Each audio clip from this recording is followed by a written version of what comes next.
En 2022, dans la forêt des Landes, on a eu près de 40 000 hectares de forêt qui sont partis en fumée, 30 000 personnes qui ont été évacuées.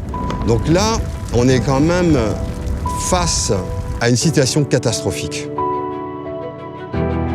Comment l'inflammabilité des Landes a évolué au cours du temps? Comment cette inflammabilité va évoluer dans le futur? Comment faire en sorte de pouvoir diminuer ce risque des incendies dans une perspective de changement climatique? 3 ans ont passé depuis le gigantesque incendie qui a ravagé la forêt des Landes, et pourtant les blessures sont toujours bien visibles. Ce massif forestier, composé presque exclusivement de pins maritimes, est la plus grande forêt artificielle d'Europe, plantée au XIXe siècle sur un terrain sableux à la place d'une forêt plus ancienne.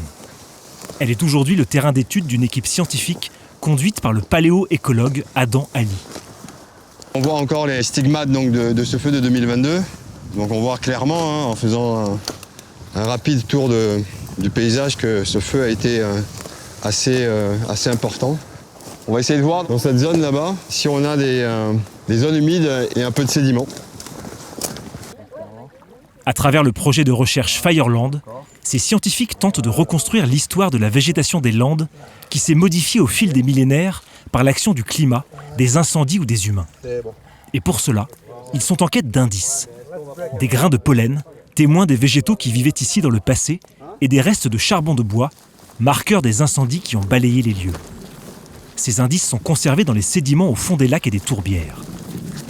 Si les conditions sont réunies, ces archives de la forêt peuvent perdurer pendant des milliers d'années dans le sol et au fond des lacs.